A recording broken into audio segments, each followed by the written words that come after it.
Welcome back to the Cleveland Pulse YouTube page. Welcome out, everybody. Make sure before we start this video that you drop a subscription to our channel. It's totally free. Make sure that you hit the like button and make sure that you drop a comment down below based on what we're going to be talking about today.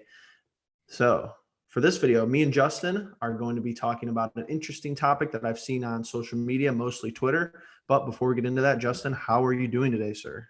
I'm doing all right. I feel a little rushed just because I just came back from work and everything, and so I'm a little everywhere today. So I'm feeling good to be here and be talking sports instead of being at work. So this is definitely a great change of pace. So I'm happy to be here.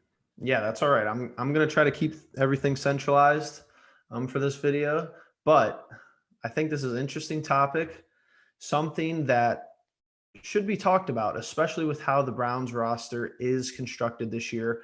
I feel like it is appropriate to have us in the conversation for being Super Bowl contenders. I think that makes sense. I think that that's actually warranted commentary compared to, maybe 2 years ago when people might have been having the same conversation. But I think the question here is, well, I know the question is, can Baker Mayfield end up being a bigger star in the Cleveland sports history than LeBron James? Now, as far, if you're aware, LeBron James, of course, does have the infamous one finals win as a Cavalier. He came back from the 3-1 deficit. Obviously, if you've been around, if you've been a Cleveland sports fan in the last, 10 years, then you know about that. But here's my question to you. How many Super Bowls is it going to take for Baker Mayfield to eclipse LeBron James? Is it one or is it going to be more? So for me, it's really how you phrase the question. Is it, who's going to have a more storied career in the face of Cleveland fans based off of this? And, or is it who's more like, I guess, acclaimed in Cleveland franchise or Cleveland sports franchise history? And so for me, I look at it as if Baker wins one and he plays the whole rest of his career as a Cleveland Brown, then I think, depending on how his career ends, I think everyone knows that it's a Browns town and that we win one Super Bowl and the whole world will be at the parade. But in terms of LeBron's championship, it's single-handedly one of the greatest of all time in NBA history, mainly because it is the first ever and only comeback of a 3-1 deficit. So it's historic and legendary. And who knows if, a Baker Super Bowl would be, in such fashion, because obviously you only get the one game, but who knows what he does in that one game. But for me, it really does depend on like how you view LeBron James and how you view Baker Mayfield as of just like who they are right now. Because there are people who did not like LeBron after he left the first time and didn't like him when he came back and then left again. And there are people who doubt Baker Mayfield now. And I think those doubts would kind of fade away if Baker won a Super Bowl. So it's really just like a matter of like, all right, do you have animosity to LeBron James? Then you probably like Baker Mayfield already. If you don't, it's kind of the opposite. So that's how I view it. I think it's an interesting point of discussion because I feel like they're pretty similar in the sense that they're kind of characterized, in similar light in the sense where there are, they're pretty polarizing in the sense where you either pretty much love them or you're pretty much on the other side. And I think that's kind of just how the whole league has felt about both players. I mean, it's different because LeBron, him building the big three in Miami and moving around to multiple places. I feel like that's where a lot of his slander comes from.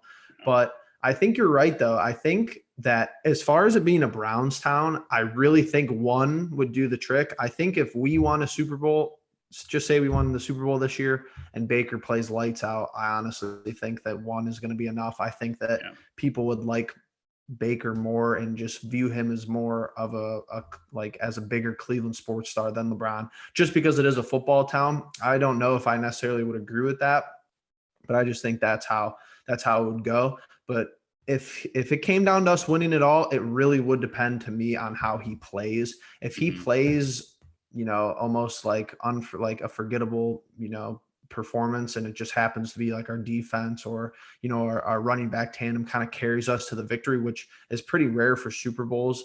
As far as, on the offensive side, you definitely need to have a good quarterback performance if you want to win. But if it's a performance that most people can forget about, I feel like it might be up in the air. But if he's the quarterback on the team that wins, the Super Bowl for the Cleveland Browns, I mean, he's going to be instantly shot right up to the top as far as modern Cleveland sports stars. He probably is already up there, believe it or not. But as far as like the top two and being number one, one Super Bowl would get the job done. I think and going to your point about if he plays mediocre in that one Super Bowl, then it becomes a discussion of, okay, if he wins another one, like, is it just said and done? Like, if he's a part of that second team and he is the starting quarterback for that game, like, I think two, it's like you solidified it. One, it depends on like how much of a like show you put on, and outside of that, if he just play mediocre, then it's like, all right, are you like me and do you have some sort of animosity towards LeBron James? Or two, are you just kind of like, you're not too high on Baker, so you're just going to chalk it up to the rest of the team? But I genuinely think that's like the interesting part of the topic, though, because me and you both know that if we won a Super Bowl this year, let's just say Baker has a mediocre performance in the Super Bowl and we win somehow, there'd be people calling to build a statue for him. And then there'd be people who are like, yeah, we don't even want to extend him. Yeah. Even if we won a Super Bowl, they'd be like, jury's still out on him. Yeah, and those people would probably be on the latter end of like, well, we're screwed because we're gonna have to be you're gonna sign the quarterback who in the past 20 years has stuck around the longest as a starting quarterback and has also won you a Super Bowl. Granted, whatever your opinions are on him, right. So it'd be really interesting to have that conversation after the fact. So, but I like the speculation because of the animosity that is there for LeBron. And I think that's like where the discussion gets a lot of, because obviously in the minds of people who are LeBron lovers, it's like there's no doubt he has one of the greatest NBA wins or NBA championship wins in all of NBA history. But you got people who are like, the other thing that they take away is like they'll completely ditch the conversation of Baker and just like somehow make it a Michael Jordan and LeBron thing. So it's kind of like funny how LeBron kind of just gets thrown down with like a bunch of the talks that he has.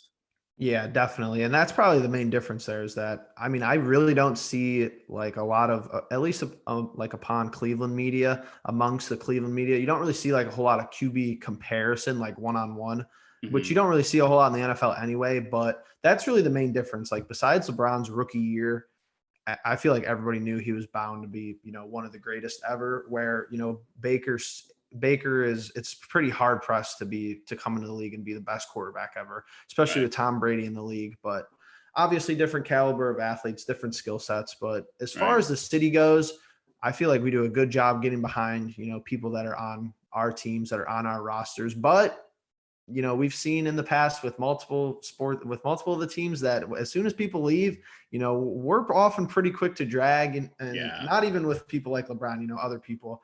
Frankie Lindor was pretty much the Kyrie Irving. What I've Irving. seen recently. Yeah, the Kyrie Irving. I feel like everybody hates Kyrie Irving. Yeah, but I still love him. You got anything else? No, sir. I'm all good here. So make sure you drop us a subscribe, everything I said at the beginning of the video, check out our other videos and, let us know how you feel. If we like a comment, we might direct message you. We might comment back and say, hey, do you want to come on for a video, come on for a podcast episode?